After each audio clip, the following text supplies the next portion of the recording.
आपने दहेज रूपी राक्षस का तो नाम जरूर सुना होगा।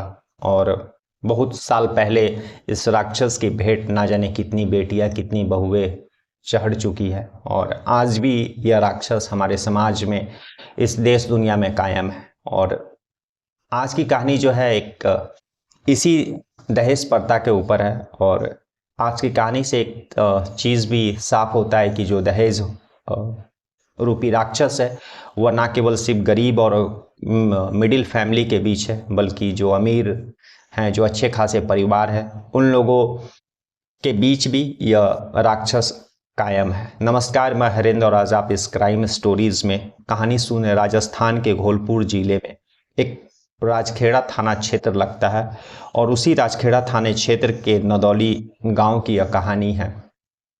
दरअसल कहानी जो शुरू होती है वो मुंबई से होती है। मुंबई में निकिता का परिवार रहता है। उसके पिता चंद्रभान सिंह सोलंकी, और अपने निकिता जो को अच्छे खासी उन्होंने पढ़ाई लिखाई कराया, और इसी कारण से वह मुंबई के एचडीएफसी बैंक में जॉब करने लगती है।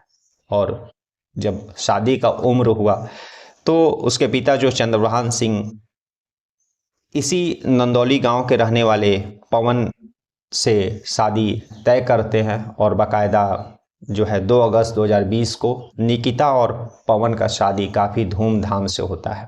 एक बेटी थी और उसको भी अच्छे से पढ़ाया लिखाया, और प्राइवेट बैंक में बैंक मैनेजर इस कदर पढ़ाया कि वह जो है प्राइवेट बैंक में बैंक मैनेजर थी, वो भी मुंबई में। तो किसी चीज़ का कोई कमी नहीं था, खुद भी मुंबई में रहते थे, भरा पूरा परिवार था। और जो पवन से जिसकी निकिता की जो शादी हुई थी वह परिवार भी भरा पूरा परिवार था, सास ससुर और जो है पवन का भाई, सारा चीज़ था। उन लोगों का आइसक्रीम का बिजनेस था, तो किसी चीज़ का कोई दिक्कत नहीं था।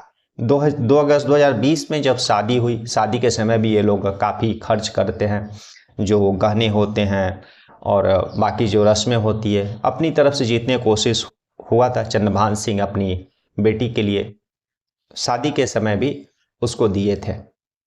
शादी होने के बाद तो कुछ महीने तक सब ठीक रहा, लेकिन धीरे धीरे उसके ससुराल वाले जो है दहेज के लिए निकिता को तंग करने लगते हैं। वे लोग अपने ससुराल से हर 2-3 महीने पर कुछ ना कुछ डिमांड रखते थे, कुछ ना कुछ फ़ोन करके मांगने के लिए उसको फोर्स करते थे।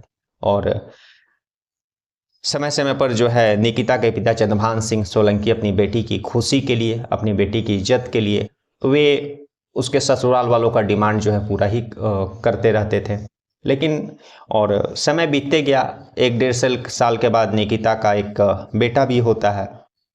और लेकिन सब चीज़ ठीक चल रहा था, लेकिन जो निकिता के जो ससुराल वाले थे उन लोगों का जो है लालच का जो आदत था, उस लालच से उन लोगों का पेट नहीं भर रहा था। अब वे लोग गाड़ी का भी डिमांड करते हैं कि अपने ससुराल से, अपने पिता से तुम जो है गाड़ी मांगो। और उसके पिता जो है अच्छे खासे फैमिली से, उन लोगों का भी अपना बिजनेस था। तो लेकिन निकिता हर बार अपने पिता से बार बार डिमांड करते करते उब गई थी। वह जो है डिमांड नहीं करना चाहती थी, क्योंकि पिता उसका जब शादी कर दिए तो अब उनकी लगभग जिम्मेदारी ख़त्म हो जाती है। तो हर बार कोई ना कोई ससुराल वाले के कारण जो है पिता के सामने डिमांड रखना पड़ता था, तो उसको यह ठीक नहीं लगता था। 2 अगस्त 2024 का समय रहता है। अपने पिता से वह सुबह में बात की थी। इसके पहले भी वह अपने पिता को, अपने घर वालों को, अपने ससुराल वालों का जो इस तरह का जो चाल चलन है, जो दहेज के लिए तंग करने का, पहले भी वह घर में अपने पिता को बताई थी। लेकिन उसके पिता अपनी बेटी की इज्जत की खातिर जो है इस बात को ज़्यादा फैलाए नहीं, और उन लोगों का जो डिमांड रहा उसको समय समय पर कम ज़्यादा बेसी करके पूरा कर ही दिए थे। 2 अगस्त 2024 को पिता से बात होती है सुबह सुबह, और सब चीज़ ठीक रहता है, यही बोलती कि सब चीज़ ठीक है। लेकिन शाम में उस जो है निकिता का कत्ल हो जाता है। वह आत्महत्या कर लेती है या फिर उसका मर्डर होता है, या तो अभी कहना मुश्किल है। लेकिन उसके साथ जो अनहोनी हो जाती है, उसके ससुराल के ही एक शख्स ने निकिता के पिता को फ़ोन करके बताया कि उसके बेटी के साथ उसके ससुराल में जो है गलत हुआ है। आपकी बेटी जो है बहुत सीरियस है, वह जो है सरकारी अस्पताल, धौलपुर जिला का जो सरकारी अस्पताल है वहाँ पर उसको ले जाया गया। पिता जो है और परिवार के लोग आनन फानन में मुंबई से राजस्थान के लिए ट्रेन पकड़ते हैं और वे लोग अगले दिन 3 अगस्त को राजस्थान पहुंचते हैं और फिर जो है घोलपुर अस्पताल जो रहता है वहाँ पहुंचते हैं, जहाँ पर निकिता का शव रहता है। तब उनको पता चलता है कि निकिता की मृत्यु हो गई है। उसके बाद फिर वे पुलिस स्टेशन जा कर के अपने ससुराल वालों के अगेंस्ट में कंप्लेन लिखाते हैं कि वे लोग लगातार काफ़ी महीनों से मेरी बेटी को दहेज के लिए तंग कर रहे थे और कई दफ़ा मेरी बेटी ने मुझे फ़ोन पर यह बात बताई भी थी।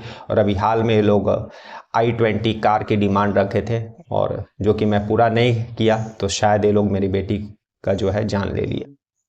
पुलिस मौका वारदात से जब इंफॉर्मेशन मिला था तो गई थी, तो निकिता और जितने भी FSL फॉरेंसिक टीम रहती है सारा सबूत इकट्ठा करने के बाद निकिता को पोस्टमार्टम के लिए भेज दिया जाता है। और शुरुआत में तो यही लग रहा है कि जैसा कि पुलिस का बयान आया है कि उसने आत्महत्या किया है, लेकिन अब ये फॉरेंसिक टीम और पोस्टमार्टम रिपोर्ट आने के बाद क्लियर होगा कि निकिता के साथ जो है किसी तरह की ज़बरदस्ती की गई है या फिर हत्या करके आत्महत्या का रूप देने का कोशिश किया गया है। यह पोस्टमार्टम रिपोर्ट आने के बाद पता चलेगा।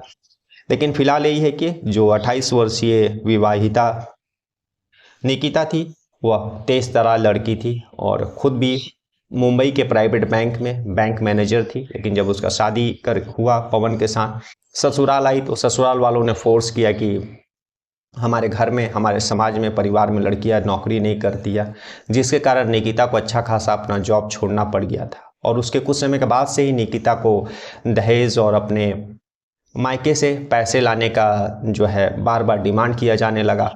निकिता सोची जब उसका बच्चा हुआ तो उसके ससुराल के लोग सुधर जाएंगे, उन लोगों की जो है ये आदत छूट जाएगी। लेकिन उन लोगों का यह आदत छूटा नहीं, बल्कि उन लोगों का डिमांड धीरे धीरे बढ़ते गया।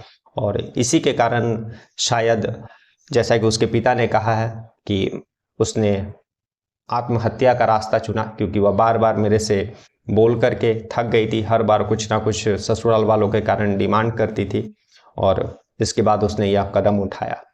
तो आज की कहानी यही थी कि जिसमें दहेज रूपी राक्षस हम लोग इतने विकसित हो गए हैं, लेकिन फिर भी हमारे समाज में कायम है। और ना केवल कायम है बल्कि जो पढ़े लिखे सभ्य समाज है, सभ्य परिवार है, जिनके पास किसी चीज़ की कोई कमी नहीं है, वे लोग भी इस दहेज रूपी राक्षस के चुंगल में है। और ना जाने आने वाले समय में और कितने वर्षों तक इस दहेज रूपी राक्षस के कारण कितनी लड़कियां, कितनी बहुएं जो है हम खोते रहेंगे। कल हम लोग फिर ऐसी किसी कहानी के साथ मिलेंगे। तब तक के लिए नमस्कार, जय हिंद, जय भारत।